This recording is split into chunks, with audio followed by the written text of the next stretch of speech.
my life before coming to Open Arms was, I was pretty nervous the first time I came in here after meeting Mike McAvoy via wrestling practice, and I knew who he was, and at that time in my life I didn't want him to really know who I was. I wasn't following Jesus Christ at all. I was following Chad. I was following the chaos of life, and I was entrapped in some pretty dark places, and just getting by enough where you wouldn't really know unless you were really close to my situation.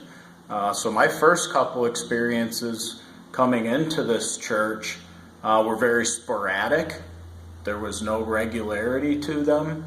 I was fairly nervous each time I came in here, which was very uncharacteristic to me, but that's because I wasn't doing any of the things that I should have been doing, and maybe I was afraid someone would see through that here. So I kind of divide my experiences coming here into two different first times.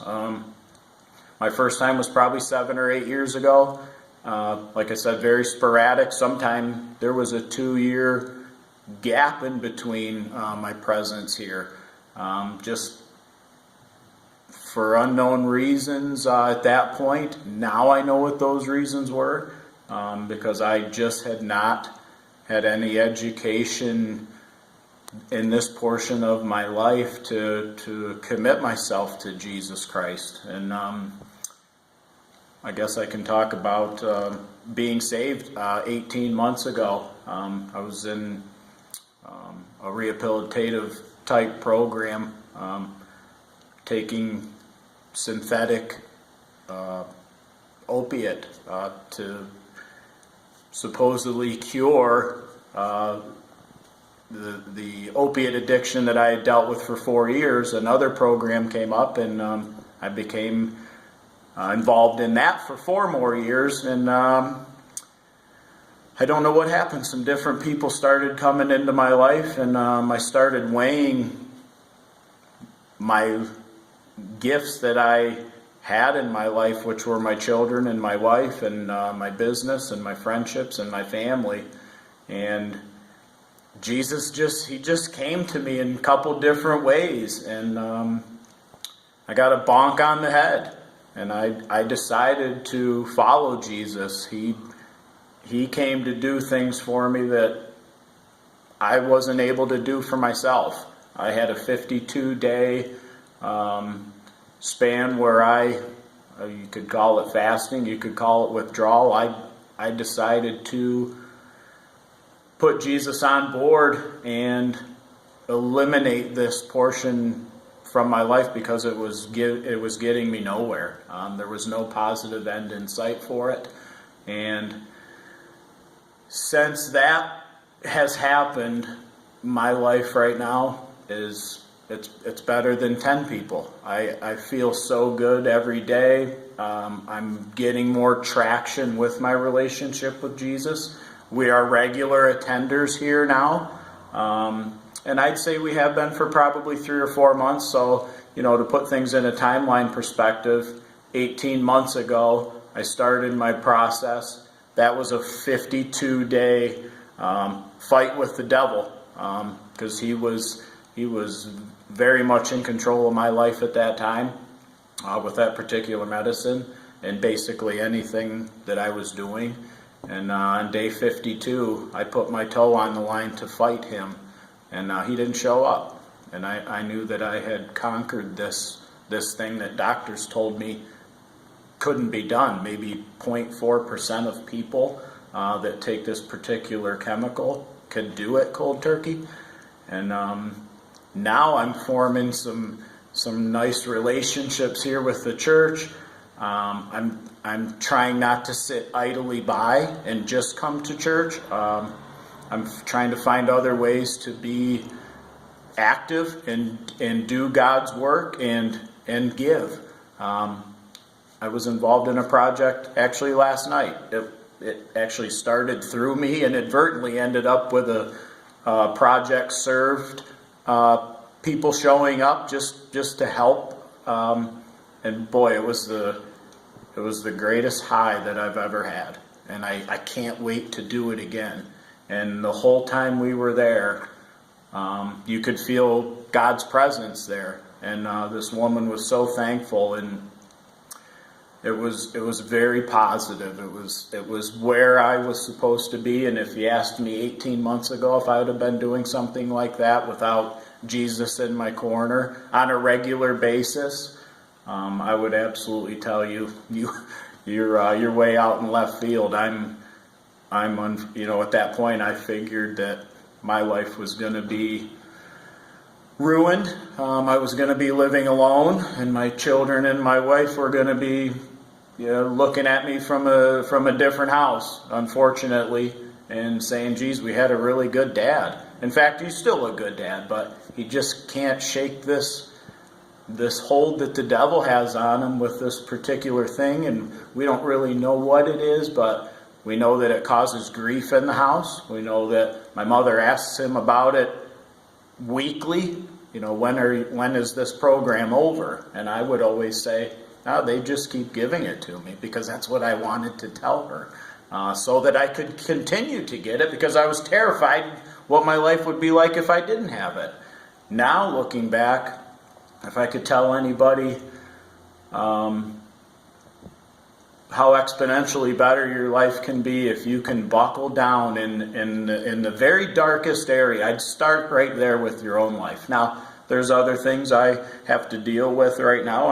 I'm still addicted to tobacco. I've taken a couple swings at that, and I'm mentally getting ready to take another swing with that, and I have to pray to Jesus about that constantly to give me another bonk on the head one of these days, and set a date. And I'm not afraid of it. I just don't want it bad enough yet. And that's going through what I went through with obviously a much tougher thing. I guess I've sold myself that this will be easy, and I don't think it will be. It's going to be a struggle, but it's not going to be what I went through. So I guess I'm just delaying the next fight with the devil in this particular area, and I know that, and I know where the answer's at. I just have to devote the time and the effort to being back here regularly for 3 months now. It's funny, you see the people, friends now that you see and hear regularly on a Sunday, and it's easy to converse with them. It's we're growing in small leaps, because I only run into some of them every once in a while, but the conversation's always warm, where prior to that I would avoid those conversations. And not for any personal reason, more so on my end of things, that I was afraid maybe I was going to disappoint them if they found out the real deal behind the mask that I was wearing. And I was ashamed of myself. I didn't want to look in a mirror for the last decade, and now I love looking in the mirror. I'm very pleased with myself. I'm very pleased where Jesus has taken me, and some days I think, oh, this is where it's, this is where it ends, and this is how it's going to be. And the next morning I wake up and there's just another blessing there. I can't wait to live this life this way now. And it's I was new in it, and I would consider myself still new into it. But after 18 months, I'm pretty well grounded in that fact that this is the way it's supposed to be. Somebody may have said 3 months into my ordeal that you should be careful, and so I was.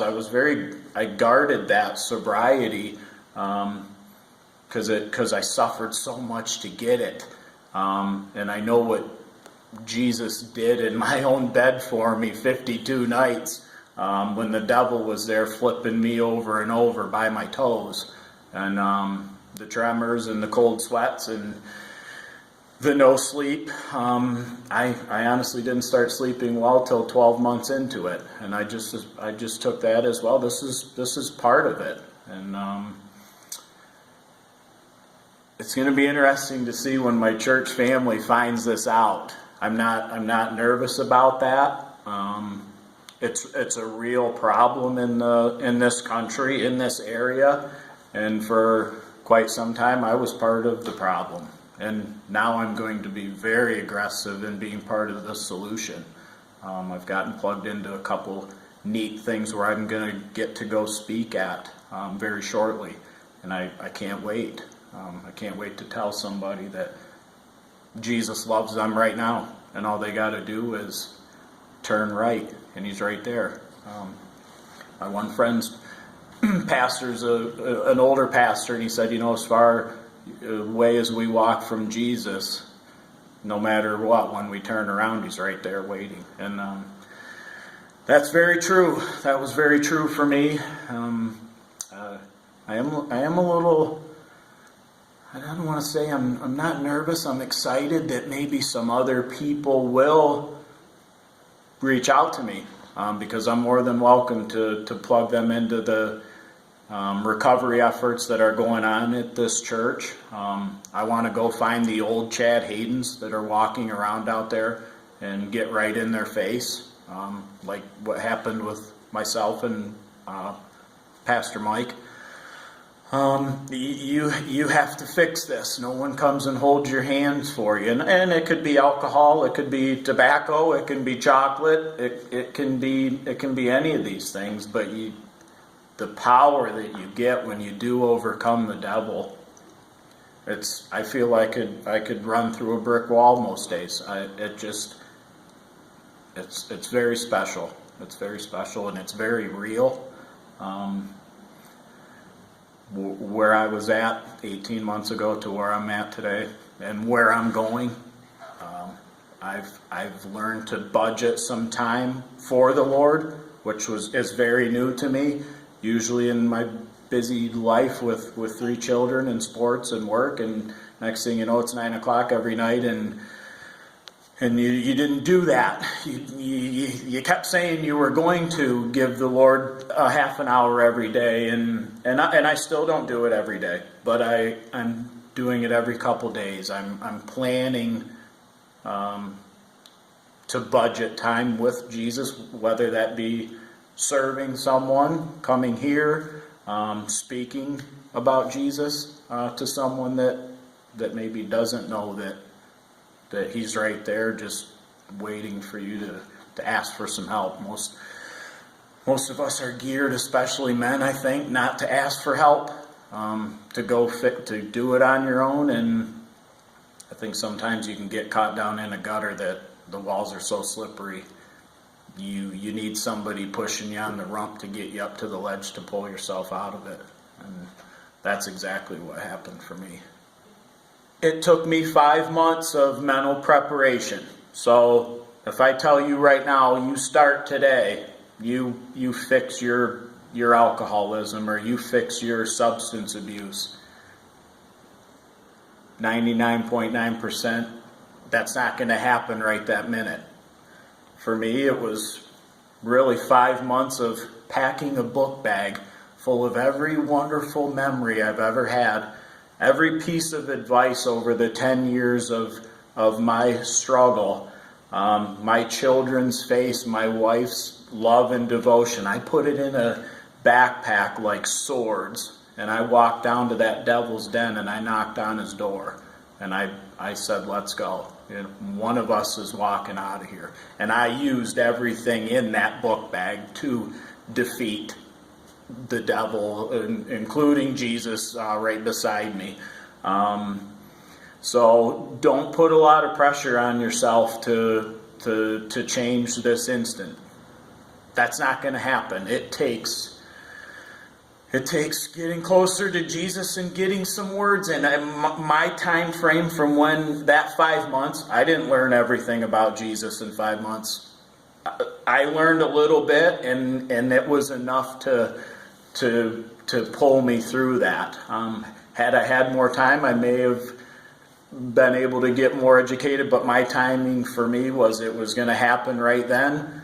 I loaded up with what I knew, the advice I had recently sought out, and it was now or never for me personally. So if you are in a dark spot, first of all, come to church. And I don't know if it's okay to say any church, but come to church. Find someone that's going there that you know. If not, go in by yourself. Find out that Jesus Jesus loves you, and it's right there for you. You have to put in the effort.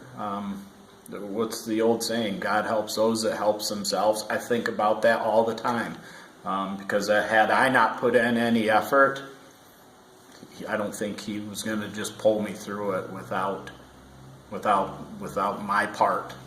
I had to do my part. So that would be my advice to somebody that's struggling, especially in that arena. That's the area that I'm unfortunately a professional in. I can't speak for other addictions. I do have that personality, and for the most part, I've never had any issues in those other areas other than these opiates. I got in a car accident, started with 4 a day 10 years ago. 4 years into it, I was at 20 pills a day, 10 at one time. I didn't even swallow them, I chewed them.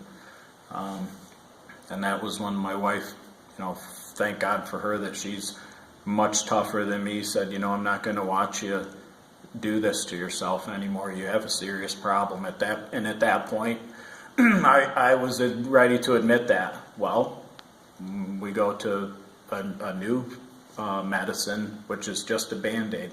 It was just a Band-Aid. And a professional had told me that. Well, at that point, you don't want to listen to that. And in hindsight, he was 100% right. All I did was delay the inevitable for another 4 years and spend another $20,000 thinking that I was getting better. And all along, I was getting worse. So that's when I knew that I had to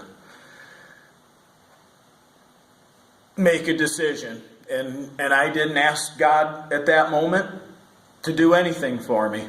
I didn't. Jesus Christ didn't show up in my bedroom till night 5. And for me personally anyway, when I could really feel his presence there saying, we got this, go to sleep, I'm going to get you through this night. Because night 5 through night 11 is where most people probably fail during that process. In fact, I failed at day 9 3 years ago trying to do this on my own. And how ironic is that I took a swing at it myself without any education about Jesus at all, not coming to church at that time, not reaching out for a little bit of help, not making myself accountable with anyone around me. I went and did it on my own, and I ultimately failed, and another 2 years went by. This time I tell 20 people what I'm going to do. I hide a bunch of money at my father's house, and I get some people that know Jesus Christ around me, and I get through it. I got through it. So it's ask for help. Man, if I can tell you anything, you don't have to do it on your own. You don't. There's a room full of people in here 2 times on every Sunday, and I haven't met one of them yet that wouldn't come over and stand on your chest for you to help you get through a couple rough nights to get what I have now. Pretty special.